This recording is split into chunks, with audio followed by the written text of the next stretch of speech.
Welcome, welcome again, welcome again to yet another beautiful day for our brand new series on entrepreneurship and business.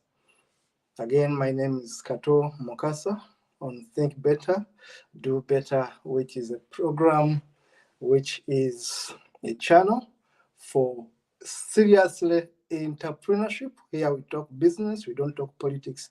We talk business, we talk entrepreneurship because that's what we know, that's what we studied, that's what we have been doing. This platform is called Think Better, Do Better.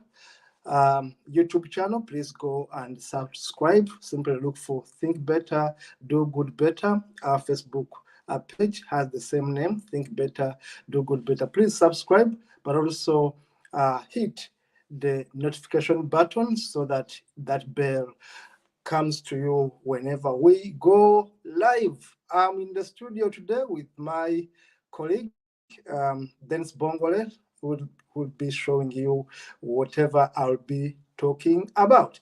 Today, we are talking about how to resurrect your business from failure. In your Bible, they talk about resurrection. So I'm using that word to bring the message home. We are talking about resurrection. We are talking about something dead, something on the brink of oblivion. A business is losing focus, a business is dying. How do you bring this business back? Now, my background is economics and commercial law. I'm both a lawyer and an economist. I've been a practitioner of entrepreneurship. I didn't only teach it, but I also practiced it by starting companies, by working with companies, by getting employed at one time, but also working with international NGOs. So with that experience, as a consultant, having consulted with the government of Uganda, Minister of Gender, where I was a consultant on entrepreneurship, and I worked under the ministry leadership of Honorable Jessica Lupo, who is the current Vice President of Uganda. That was my boss in the Ministry of Gender, where I was a consultant economist, a consultant entrepreneurship under the National Youth Council, where I taught thousands of Ugandans how to start businesses, how to manage businesses, how to scale businesses. Having authored my debut book, How to Start That Business, in 2007. So I worked with the Ministry of Gender for quite a number of years as a consultant. So having done that, and of course having taught economics and entrepreneurship, of course, and having been into business myself, I think I'm capable and I'm very much ready to share with you what will make your business tick. Now, if you've been following our business talks, our entrepreneurship talks, you now realize that we mean business when we come on set. Now, listen, businesses fail. And sometimes it's not your mistake as the initiator. Remember, I told you that 60% of the businesses in the UK today do not go beyond 5 years. That is the statistics. You can Google it. Startups in the UK, 60% today, as I speak, do not go beyond 5 years. And in Africa, it's worse. 80% of the businesses in Africa don't see their first birthday. They fail as soon as they start. 80% of the startups in Africa. And in Uganda, it's worse. Today's shop is beginning, tomorrow it's closing. Barely do they reach 5 years in existence. So now we are talking about business. How do we save a dying business? When I was in School of Economics, I was taught something about revamping businesses. When I was studying law and commercial law, I was taught more about saving a dying company. But also, you know what happens as a lawyer if I've been approached to liquidate a company. I know what it means. Some companies must be liquidated. Some companies become insolvent and you can't save them. There is no way you can inject a dying or a dead animal. I'll begin with this story. I'm going to ask Dennis to show a photo of a petrol station. This is a story which has happened right today. That petrol station is called Lagman petrol station. It's based in Uganda. Now, my old boy, my brother, called Omajong Stephen, you can go on Facebook and search right today to see what I'm talking about. You can put in Omajong, O-M-O, Omajong Stephen, works with NSSF in Uganda, the National Social Security Fund, the biggest fund where we put all our monies. The guy who works there is my brother, is my OB, is my friend. So he posted today on Facebook that he drove to that petrol station to take fuel, and he gave the pump person, the man on the pump, 50,000 Uganda shillings, and he wanted petrol worth that, but the man ended up putting less fuel, or 15,000. So it means fuel of 35,000 was not put in the fuel tank. Now, when he was driving, he realized that basically his car was almost empty. There was no enough fuel because the gauge that indicates fuel was actually lower. He panicked. He knew someone had cheated him. But he had a meeting because he works with a very important body, NSSF in Uganda. So he had to continue on his journey. Now, when he finished his meeting, only to check his phone, there were missed calls. Then, later on, he was being called. I don't know how this guy actually got his number. Now, the manager of that petrol station called him and told him, "We made a mistake. It appears you left your money here." For them, they thought that he had left his money there. Now, the pump attendant didn't take the money on purpose. The pump attendant took the money to the manager and said, "This guy has gotten less petrol in the car. I've put in less and has left his money." Who does that? Now, this guy was so surprised that these guys could call him and tell him, "Look, we have your money here because you took less petrol." Now, Omajong went on his page, Stephen Omajong, you can search it and see what I'm talking about, and posted. And because we are friends on Facebook, I saw it and I liked it and I commented and said, "This is extraordinarily good. I'm going to talk about it in my next show." It happened today. You can just check it. Now, Lukman is a good example of a company with strong work ethics. Then, number one, if you are going to resurrect your business, you must, number one, develop strong work ethics. Number one, you have to develop strong work ethics. Then this is going to put the numbers, the points, the principles, the rules on the screen. Develop strong work ethics. If you are going to save your company, if I were in Uganda, I would be taking my fuel from that company. And when I asked Stephen Omajong, who are the guys running this company, he said, basically they are Somalis in Uganda. And for him, it was like, I wouldn't think Ugandans actually could do this. And these are Somalis, foreigners. Of course, they're Africans, but from Somalia, running the petrol business in Uganda. But look how honest these Somalis are. Admirable. Why wouldn't I want to do business with these Somalis in Uganda? If they can call me and tell me, "Look, you have left your money here." Now, even if this business was going to die off, look what I'm doing right now. I'm giving them publicity, which is going to stay for so many years. Look, all of us are talking about Lugman petrol station, how good they have ethical, principled workers. So to revive your company, develop an ethical culture. Number 2, think long term. Number 2, think long term.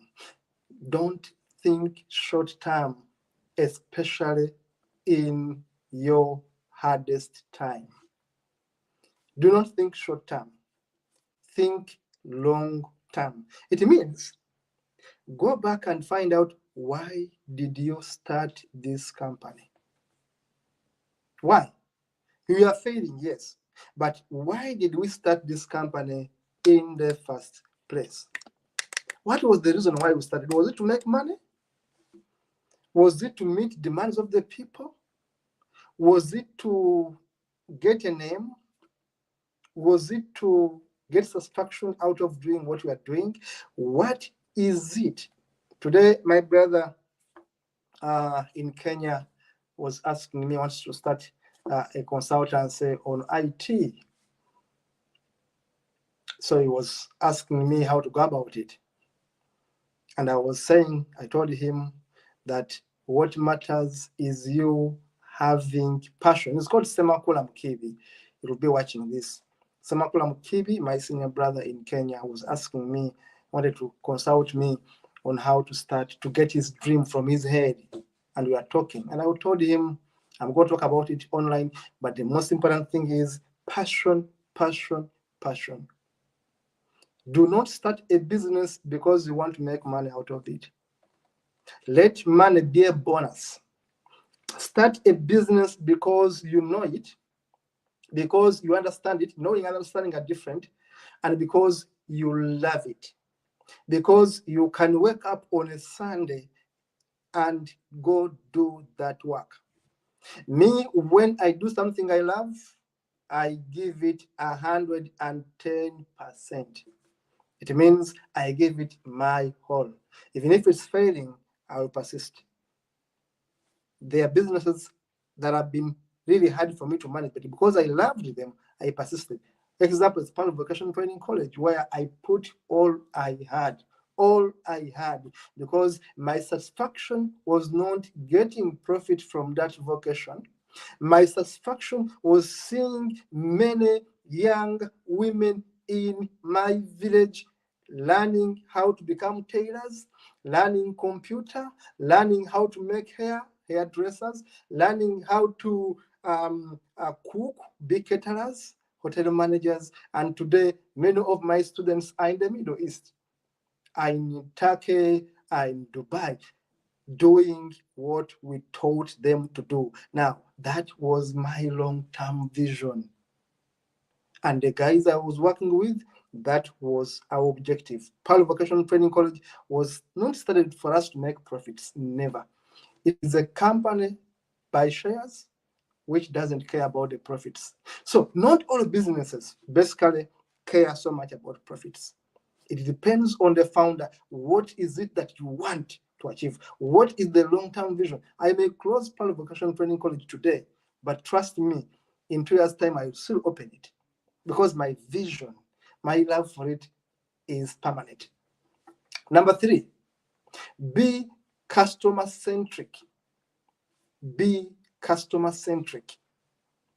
Customer-centric. Number 3, Dennis, be customer-centric. Customer-centric means you must make the customers your boss. The customer. It's a simple thing to understand. You don't need to attain the training I got. You don't need to have 3 degrees like myself. You don't need these degrees. Basically, you can have these degrees when you remain stupid at the same time. You can be with a PhD, but you are still so stupid when it comes to business. That's why professors actually don't own companies. Many professors don't own buildings in our cities. They don't even know how to do business, but they are teaching economics, incidentally. So what type of professors are these? Who are so good at talking theories, but they have never owned a company, they have never run a business. That's why for me, such a professor is not for me. A professor must be like Mark of the Facebook, like Bezos, Jeff. like Dangote in Africa, like Mulwana. Like those are the professors we can respect because they know how to run a business. They have the expertise. Now the customer is your king. Let it not be in words. Let it be in practice. I gave an example of Cavendish University that basically evaluate lecturers through students. How do you revive your education system? Your school is failing. Use students to evaluate teachers. The school will work. Use students to evaluate the catering department, the food.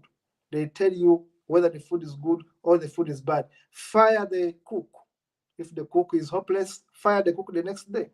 Students are going to like it. When I was the head prefect of Blessed Sacrament Kimanya, students rioted because of poor feeding, and I led the rioting, and I was dismissed. Why? Because as a student leader, I had told the fathers, this is the Catholic school, I had told the church, I had told the priests that the food was bad and the teachers were missing classes. Now, they never listened to me. The students rioted, and what happened? They dismissed me almost indefinitely. They only allowed me to go back and sit exams. Why? Because I was their best student, and I end up getting their best first grade that year. But they dismissed me only to allow me to come and do exams. Why? Because they never wanted to listen to the customer. They were so conservative that the school was actually destroyed for many years until when it got new management that revamped it, and today it's one of the best schools in Uganda. But now, the point is, listen to the customer, improve basing on what the customer tells you. If this school of mine had listened to what I had reported, that the food was bad, that the teachers were missing class, that the teachers were so rude, there would have been a strike in which property was destroyed. Number 4 of the points we are learning today, be innovative. Dennis, be innovative. Always look for ways to do new things. Be innovative. Point number 4. Rule number 4, be innovative. Now, you are going to learn not to play by the book. When I was growing up in the 1980s, there was something that was special from when you bought stuff from the Indians. I love the Indians. Up to now, I love Indians. I love Asians. And I love Muslims. Because Muslims do business in a different way in my country. They, in fact, involve their children from an early age, just like Indians. Now, when you want to buy stuff from the Indian shop, this Indian man would give us sweets as bonuses. Remember, I've gone to buy sugar, a kilogram of sugar, and this Indian man gets a sweet and gives me as a bonus. Now, just imagine the psychological effect of giving a child a sweet for free. It means that every other thing my mom told me to go to buy from the shop, I would go to the Indian shop. What happened was that you would find a line of people buying from the Indian, and other shops on the same building do not have clients, do not have customers. Innovativeness is the mother of success. Think, even through what you have, how do you innovate and do better? Number 5, be obsessed with data. Be obsessed with data. Obsession, be obsessed with data. You call it data. Some people call it data in the country where I am. Data, okay? Now, data is information. When I was in business school, we said that all that matters is data. In business, we are dealing with numbers. In fact, our lecturer told us, our lecturer of mathematical economics at Makerere, the first time the professor entered told us that he was a student from Oxford. He was talking about Oxford highly as he was trained there. And then he said in his class, mathematical economics, 80% of the students are assured of failing because students fear data, students fear numbers. And he said that business is all about numbers. So all of us must learn mathematical economics. I tell you, I don't think I was so good in mathematics by that time, though I was actually in economics. But I had to double my effort to pass that paper because the guy had threatened us that 80% of the students actually fail mathematical economics. And that was true. About 60% of our class failed, never graduated from the School of Economics. Why? Because of mathematical economics. When I went to law school, again, another mathematics came in law. If we don't know that law actually has mathematics, I will tell you something. In law, there is a subject where you do math. Actually, you also do accounting. And many students were running away from it. And I said, I want that because I want to be a commercial lawyer. The same thing happens when I was studying for my bar to qualify as an advocate over the High Court of Uganda. Still, I found mathematics. So you must love to know the figures. Which type of manager doesn't know how to read financial statements? If you're a business owner, you don't even have a book where you show income and expenditure. As simple as that, simple accounting. I learned accounting in secondary school. I learned accounting at the university. How can you run a business without writing down your sales and your expenditure on a daily basis? Which type of business is that?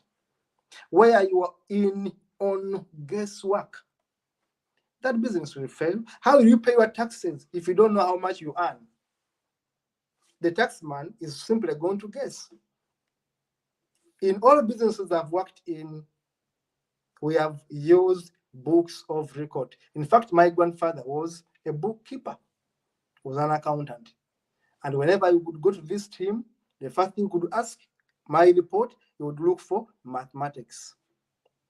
Because he used to say, math is life. Don't fear figures. If you are doing with a business, look at the figures. Otherwise, this is where the workers steal from you. You don't do what you call stock taking. I'll be talking about stock taking in other trainings, in other videos. How do you evaluate your business on a daily? Be obsessed with data. Next, when you collect this data, use it. Use this data, the research from your customers. Look at the figures. Use this data to make informed decisions. Number 6, be willing to fail. Then number 6, be willing to fail. Very interesting philosophy I'm forwarding here as a business coach. I'm telling you from today, be willing to fail. Very interesting. Let me explain to you. Failure is part of innovation. Do you know that? Failure is part of innovation. Some people are motivated by failure. In fact, me, I'm motivated by the fear of poverty. Whenever I think about a life where I'm going to beg, I don't want to beg for money. I should always say that. I find it very hard to beg people for money. In fact, I don't like it. Even doing a fundraiser, I find it so hard, even when I'm down. When I do a fundraiser, I must be so down, and it must be so important. Because I hate to fail in life, and because I hate begging people for money, I rather work for myself. Now, be willing to fail. When you fail, sales are not moving, workers are redundant, things are tough. When you are failing, use it as an opportunity to do better. Because the failure is a symptom that something is not going right. In fact, be happy when things are going wrong, because they are helping you to check you, to know that there is something wrong. When your stomach is paining, it means something is wrong. When your headache is paining, the stomach is complaining. Be willing to fail, but what's important? Learn from failure and avoid failing again. Once beaten, twice shy. Number 7, take calculated risks. Take calculated risks. Very important in business. Now, we all know risks, but I'm telling you in business, risks actually are many. I can mention to you about 6 types of risks. Quite a number of risks in businesses. But I'm telling you, in summary, learn to take calculated risks. Life is a risk. Even sitting here, a bomb may fall on this building and I can die right now. A stray bullet can come from any angle and I can die right now. Life itself is a risk. Even eating food can choke you. Food can become your problem. In fact, many people become obese because they overeat and don't exercise. So anything can be a risk. Therefore, accept that we are going to take risks. That's why I invest my monies in securities. I invest my monies in bonds.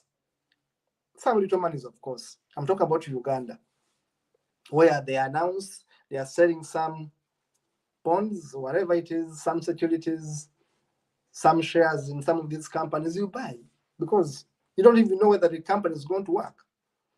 But you take calculated, measured risks. How? You consult the experts. Don't simply invest without consulting the experts. In consult, ask what we call a mastermind. In my book, How to Start a Business, I talk about mastermind. This book is 2007, wrote in 2007, but I talk about a mastermind. And in my latest book, which Dennis will show you later, not now, Think Better, Do Good Better, I talk about mastermind. Number 7, Dennis, number 8, be a good communicator. Be a good communicator. Be a good communicator. If your business is failing, learn one important skill: communicate. Who do you communicate with? Communicate with your team. Everyone you work with. Once your business is failing, sit down with them, have a conversation, a tough conversation with them. But be realistic. Tell them we are getting under the bridge. We are going into our coffin. We are closing shop. What do we do? Communicate every stage of your failure. Don't allow your staff to be taken by surprise. In fact, they can sue you in law because you may have a contract with them. You cannot simply terminate them. So when you periodically call them and communicate what is happening, and then you look for solutions as a team, stakeholders, including creditors and debitors, talk with them, tell them things are not good, but we want to improve. Where do you think we went wrong? Ask them to give you their own honest opinion on what they think is wrong with your business. Communicate with them. And it gets that to number 9, be humble. Be humble. Rule number 9, be humble. Because no one is perfect. Then number 9 is be humble. If your business is failing, learn to be the most humble person. Have humility. Have respect, including the janitor. Talk even to the lowest of the lowest officer in your business. And if you are sorry, if you have made a mistake, say you are sorry and mean it. Don't simply say it to make people happy. Mean it. Ask for help. Never fear to ask for help. Never stop to ask for help. Anyone who is intelligent asks for help. Never stop asking for help. Be humble. Number 10, be a good listener. We talked about communication, humbleness. Now we talk about listening. Then it's number 10, listening. Be a good listener. Now, there is a difference between listening and hearing. Listening and hearing are different. I'm not saying be a good person at hearing. I'm saying be a good listener. Listen up. It goes back to communication. It goes back to consulting, to inquiry.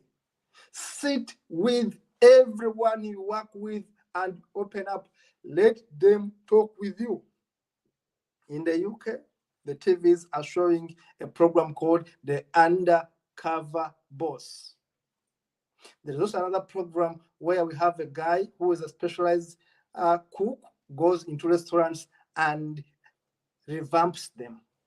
Goes into restaurants, eats there, and tells them, look, this food is rubbish. You are going to close shop.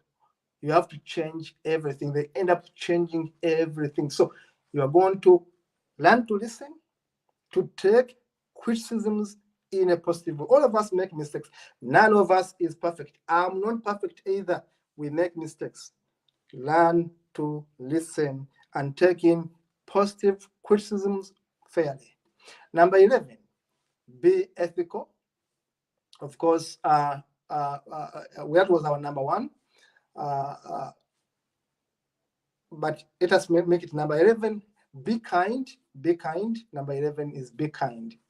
Number 11 is be kind. Be kind. For us in Africa, our philosophy is called Ubuntu. Ubuntu is important. When your business is failing, remember what our ancestors said and do what they would do in the hardest situation. Ubuntu means I am because you are. Some people call it humanism, but it's not exactly the same. But something near to that, because humanism has been corrupted so much. Now, be kind. But how do you be kind? You first be kind to yourself.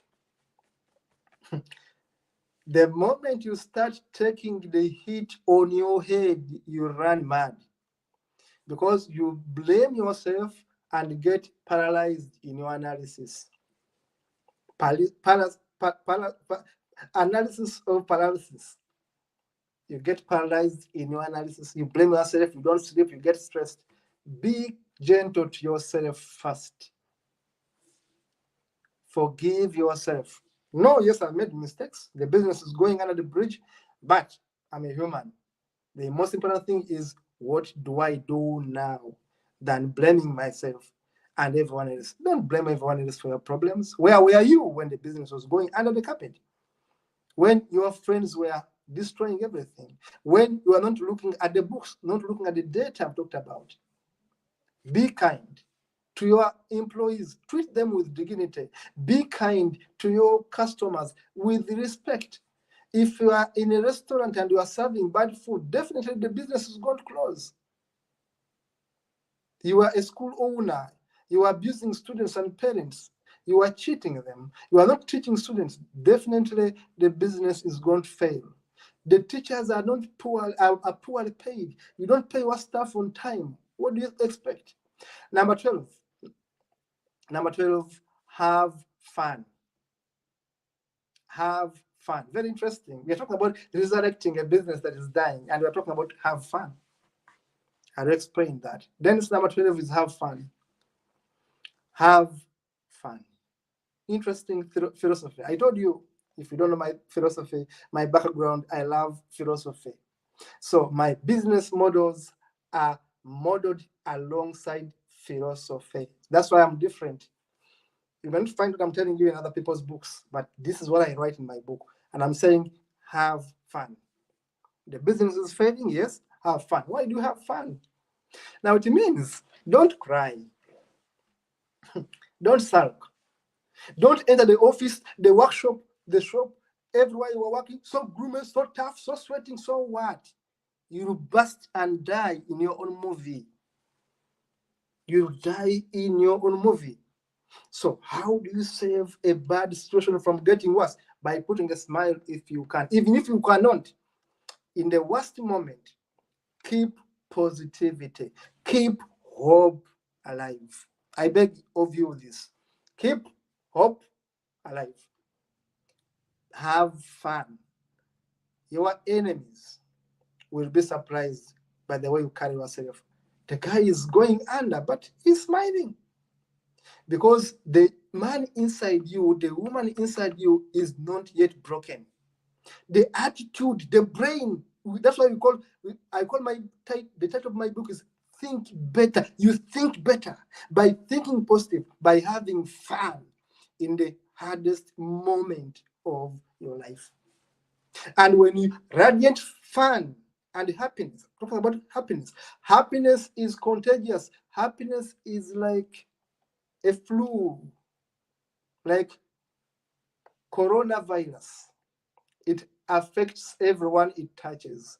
Enter the office, we are going under, but we are smiling a bit. What does that do to the rest of the team? It inspires them. They get inspired, they get their morale, they think they can do it. You fire them up. You fire them up. They wake up and say, if the boss thinks it can be done, it can be done. Have fun at the lowest point in your life. Show a smile, radiant happiness, because happiness begets happiness. Enjoy the people you are working with. Show them that everything is positive and everything is possible. You can get your business out of the grave. Show them that things are possible, but also try to do everything possible by doing everything in the right way. Lastly, as a bonus, learn to work smart. If your business is failing, the advice is learn to work smart. If you have been working hard alone, learn to work smart. Working smart means what? Changing things from the normal to the abnormal. You work smart means you are going to employ people who are wiser than you. You are going to listen. You are going to develop new systems. You are going to use technology. You are going to have fun at work, employ less energy, but get more results. I should tell you this. The most rich people in the world don't work too hard. In fact, they don't break a sweat. The most rich people in the world don't work so hard. The most hardworking people in the world are in Africa. They wake up at 4 in the morning and go bed beyond midnight. Interestingly, they are the most poor. So working so hard doesn't exactly mean winning in life. Working smarter, knowing what to do, knowing how to make money work for you, knowing where the problem is and fixing it, providing solutions to the problems facing society makes you money. What makes you money? I'll repeat for you. Providing solutions to problems afflicting society. Think about it. I'll be safe. Then let us have the photos in only 3 minutes, very, very fast, and we shall be closing.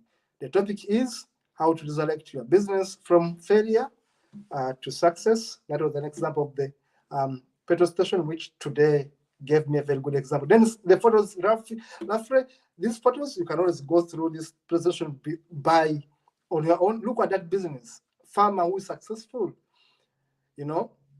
That's a clinic. I mean, look at this guy trying to.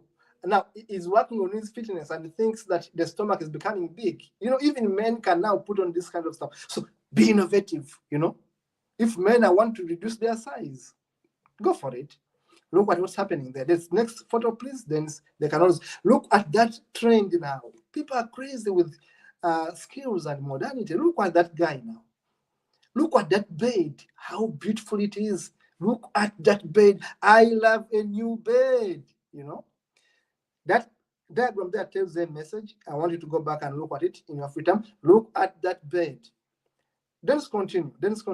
I will not even explain much of these photos because I want them to take time and revisit. Look at working smart, not harder. Look at that log and the technology you are using to load it on the truck. Smarter. You have to work smart. Change your perspective to see life. Then it's very fast. Look at these two teams. European DJs work together hand in hand. American DJs push each other. Who goes faster? The European DJs. Look what this husband says his wife is full of complaining.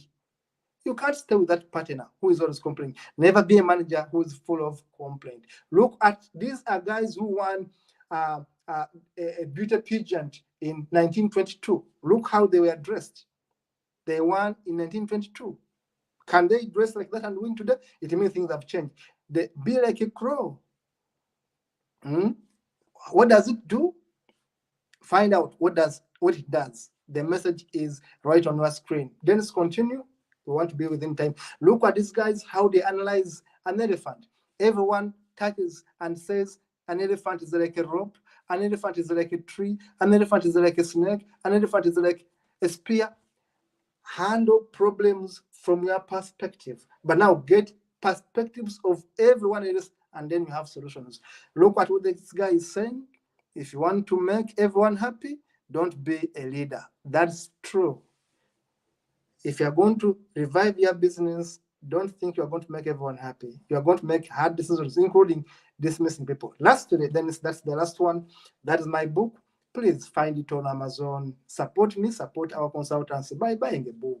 Think for yourself and do good better. It's on Amazon. Get your copy. But also remember, as we wind up, please subscribe to our YouTube channel. Think Better, Do Good Better, or our Facebook page. You'll be able to always see our workshops, our trainings, and learn for free. My name is Kato Mukasa. Remember, I'm an economist, but also an international commercial lawyer who is obsessed with business and entrepreneurship. See you in the next one. Stay better, be better, do good better. See you in the next one. Thank you, Dennis, for hosting me tonight. Bye-bye. See you in the next one.